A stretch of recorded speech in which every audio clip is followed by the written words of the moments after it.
जैसे करनी वैसे भरणी ते काल दिसलं. सत्तेत दोन्ही जे आहेत पक्ष किंवा सगळे जे पक्ष आहेत ते एकमेकांशी कसं वागत आहेत, काय नेमकं चाललेलं आहे हे आता महाराष्ट्राला कळायला लागलेलं आहे. पण महत्त्वाची गोष्ट हीच आहे, तुम्हाला एवढंच सांगेन की जे मिंदे गटातले ते सगळे डरपोक आहेत. कुठेही काही कोणी पुढे आवाज उठवणार नाही. त्यांना फायली दाखवल्या जातील, ज्या फायलींच्या कारणांमुळे त्यांना पळायला लागलं, गुवाहाटीला जायला लागलं आणि मग सगळं काही शांत होईल. कुठेही काही होणार नाही. डरपोक लोक आहेत. जैसे करनी वैसे भरणी ते काल दिसलं. सत्तेत दोन्ही जे आहेत पक्ष किंवा सगळे जे पक्ष आहेत ते एकमेकांशी कसं वागत आहेत, काय नेमकं चाललेलं आहे हे आता महाराष्ट्राला कळायला लागलेलं आहे. पण महत्त्वाची गोष्ट हीच आहे, तुम्हाला एवढंच सांगेन की जे मिंदे गटातले ते सगळे डरपोक आहेत. कुठेही काही कोणी पुढे आवाज उठवणार नाही. त्यांना फायली दाखवल्या जातील, ज्या फायलींच्या कारणांमुळे त्यांना पळायला लागलं, गुवाहाटीला जायला लागलं आणि मग सगळं काही शांत होईल. कुठेही काही होणार नाही. डरपोक लोक आहेत ते. निर्णय सुद्धा राखून ठेवण्यात आलेला आहे. याच्या आधी सुद्धा आपण बघितलं होतं की एका IAS अधिकाऱ्याचं निलंबन करण्यात आलं होतं व ते परत मागे घेण्यात आलं होतं.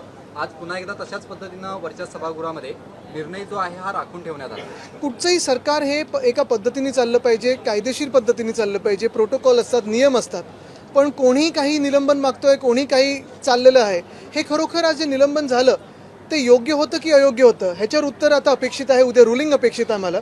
आणि जे मुख्यमंत्र्यांनी सांगितले की सखोल चौकशी, ती चौकशी पण त्याच्यातून काय काय येईल, मग त्याच्यात खरात प्रकरण आहे, साताराचं आहे, या सगळ्या फायली ज्या येत आहेत ते नेमकं कुठून येत आहेत, कोणामुळे येत आहेत आणि कशामुळे येत आहेत हे देखील जनतेला कळणं गरजेचं आहे. तुम्ही सातत्यानं लोकशाहीची हत्या होते असं विरोधक म्हणत होते, मात्र आज एकनाथ शिंदे यांच्या मंत्री शंभूराजे देसाई असं म्हणतात की लोकशाहीची हत्या झाली साताऱ्यामध्ये. हे सगळं हास्यास्पद आहे. ज्यांनी हा सगळा प्रकार सुरू केला तेच आज हे बोंबलत आहेत.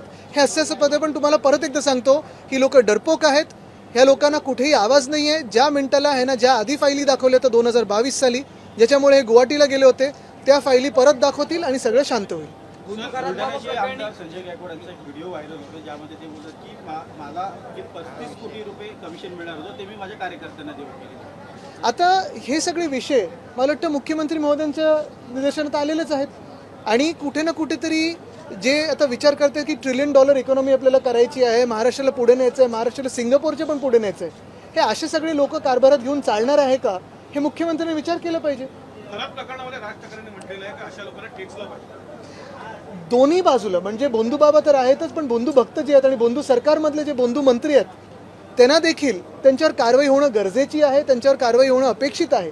मग उपमुख्यमंत्री असतील किंवा कुठचेही मंत्री असतील, ज्यांचे फोटो त्याच्यात आलेले आहेत. मग कोणी सांगतं ट्रायडंट हॉटेलमध्ये जे बंधू बाबा बोलवले होते एकनाथ शिंदेनी त्यावेळी त्याच्यात हे असतील, कोणी सांगतं गुवाहाटीला जाण्याचंच कारण हे होतं. या सगळ्या जो प्रकार आहे, एवढा गलिच्छ प्रकार आहे, एवढा घाणेरडा प्रकार आहे, एकेकाळीचा आपण पुरोगामी महाराष्ट्र म्हणतो आणि आता जे काही प्रकार दिसायला लागलेत, मग ह्या सातारा फाईल असू दे किंवा हे काय कॅप्स्टीन फाईल हल्ली याला बोलत आहेत, कॅप्टनच्या फाईल, तर मला वाटतं हे सगळे जे प्रकार आहेत महाराष्ट्र ह्याच्यात बदनाम होतोय.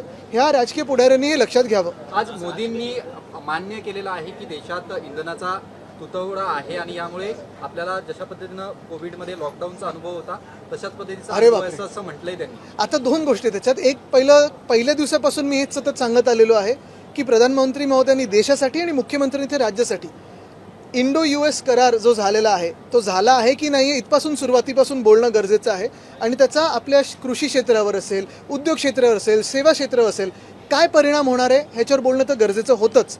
पण त्याचसोबत आत्ताच्या काळात जो काही इराण, इस्रायल आणि USA हे युद्ध चालू आहे त्याच्यातून एकंदरच जागतिक आर्थिक व्यवस्था जी आहे त्याच्यावर जो परिणाम किंवा दुष्परिणाम होणार आहे त्याच्यावर बोलणं गरजेचं होतं. हे आज ते बोललेले आहेत ते काय मी बोललो की मी मागणी केली म्हणून नाही, पण जी काही परिस्थिती उद्भवते आपल्यालाही माहिती आहे की अनेक शहरांमध्ये LPG सिलेंडरसाठी लाईन लागलेले आहेत. जो पाईप गॅस आहे तो पोचतोय की नाही, कुठे कुठे इंडस्ट्रियल गॅस कमी केलेला आहे. हे सगळं होत असताना जेव्हा प्रधानमंत्री म्हणतात की कोविडसारखी तयारी दाखवायला लागेल, ह्याचा काय अर्थ नेमका आम्ही काढायचा तो देखील त्यांनी सांगायला पाहिजे. कोविडसारखी तयारी म्हणजे जे उत्तर प्रदेशमध्ये चित्र दिसत होतं ते अपेक्षित करायचं का? गुजरातमध्ये जी ऑक्सिजनची कमतरता होती ते अपेक्षित करायचं का? एकंदरच PM केअर सारखा फंड जो निर्माण केला ते अपेक्षित करायचं का? की खरोखर कुठेतरी आम्हाला सरकारकडून कार्यवाही दिसेल, काम दिसेल हे अपेक्षित करायचं. ह्याच्यावर पण बोलणं गरजेचं आहे. पण अशा पद्धतीचा जर लॉकडाऊन आला मोठा विषय आणि ह्याला डायव्हर्ट करण्यासाठी दोन विषय पुढे आले तर खरंच आणि मला वाटतं कुठचाही विषय डायव्हर्ट करण्यासाठी आलेला नाहीये. जे काही घडलेले ते डोळ्यासमोर घडलेले.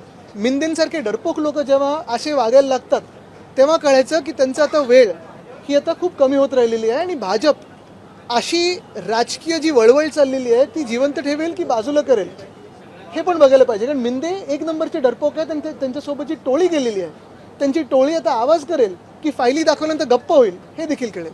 अशा पद्धतीचे लॉकडाऊन आणणं, जर अशा पद्धतीचा लॉकडाऊन देशात आला तर हे देशाला आजच्या घडीला परवडणारं असेल का? जे काही चाललंय नाही तरी परवडतंय का?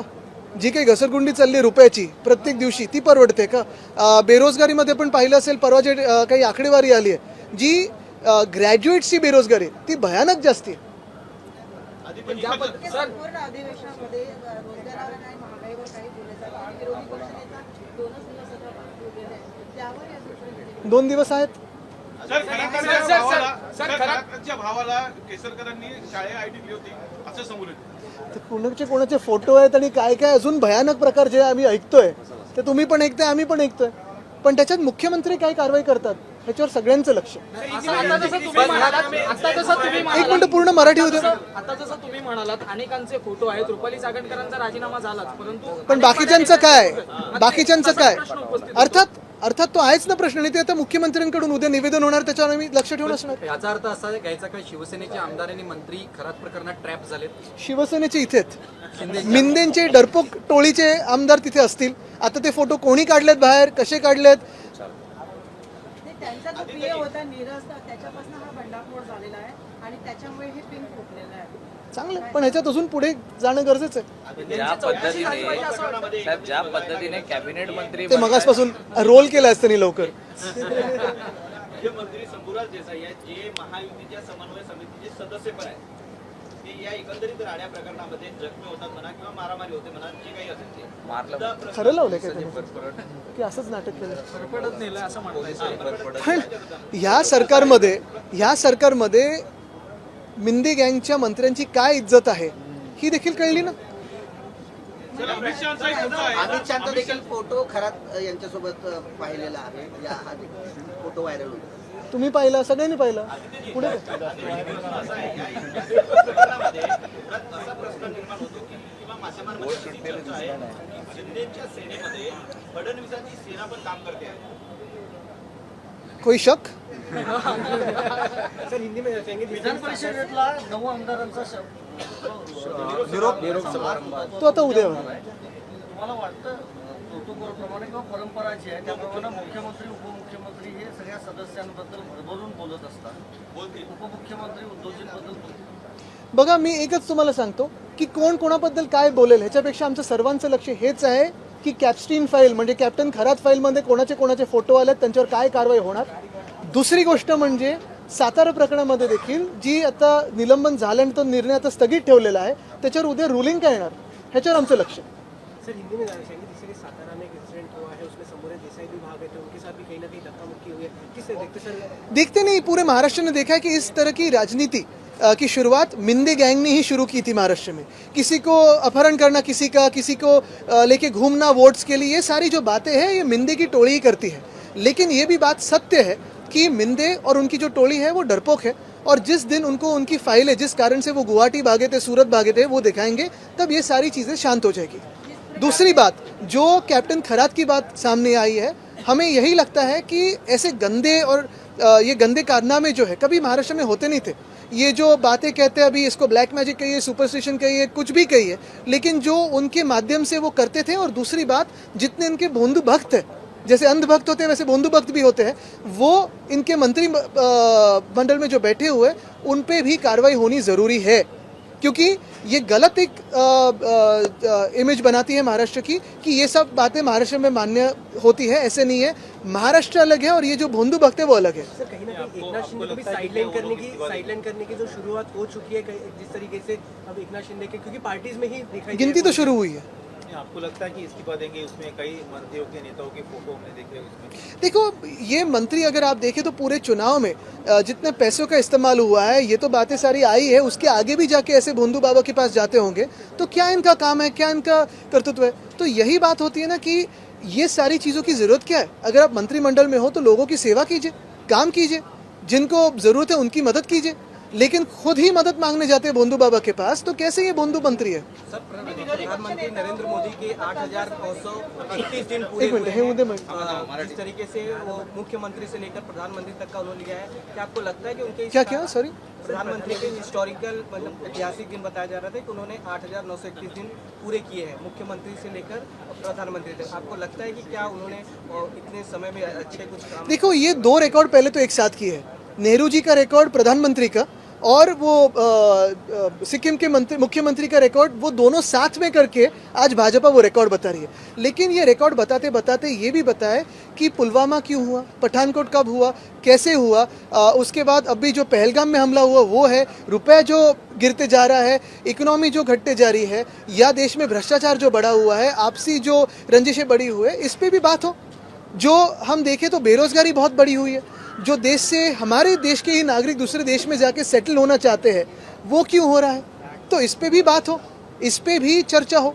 तो सिर्फ रिकॉर्ड कितने दिन आप ऑफिस में निकाले इसकी बात नहीं होनी चाहिए, वो रिकॉर्ड किस क्वालिटी का है, कैसा काम हुआ है, उस पर भी बात हो। क्या सही में अच्छे दिन आए हैं या और 8,000 दिन के बाद अच्छे दिन आएंगे, इस पे भी बात होनी चाहिए। वेस्ट बंगाल में एक सवाल है कि प्रधानमंत्री ने आज भाषण किया पार्लियामेंट में, बताया कि देश के सामने किस तरह से क्राइसिस की स्थिति है और कोरोना में जिस तरह से हमने मुकाबला किया वैसे अपील कर रहे कोरोना। मुकाबला हमने कोरोना का देखा था, महाराष्ट्र एक तरफ लड़ रहा था, बहुत सारे राज्य जो लड़ रहे थे, और दूसरी तरफ आप अगर देखें तो माइग्रेंट लेबर की ट्रेन गलत समय बंद किए, गलत समय खोल दिए। उत्तर प्रदेश में जो स्थिति हुई कि वैसे ही प्रधानमंत्री महोदय कह रहे कि वैसे ही मुकाबला करना पड़ेगा, या गुजरात में जो ऑक्सीजन का आप देख रहे थे जो मसला था वैसे ही होने वाला है, ये डर हमारे मन में है।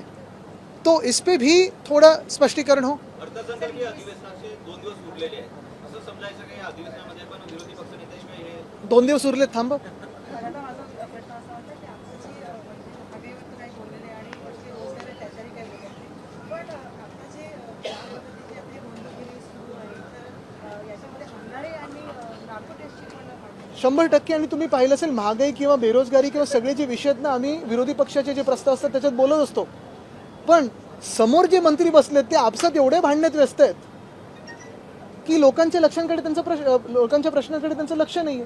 पण आता HIV जनतेला टेस्ट की काय मांग की मिळालं गई या बल्कि अर्थसंकल्पीय इसमें बजेटमधून? या अर्थसंकल्पीय बजेटमधून जनतेसमोर काय मिळालं? जनतेला हे कळलेलं आहे की हे सरकार हे भोंदू सरकार आहे, बस.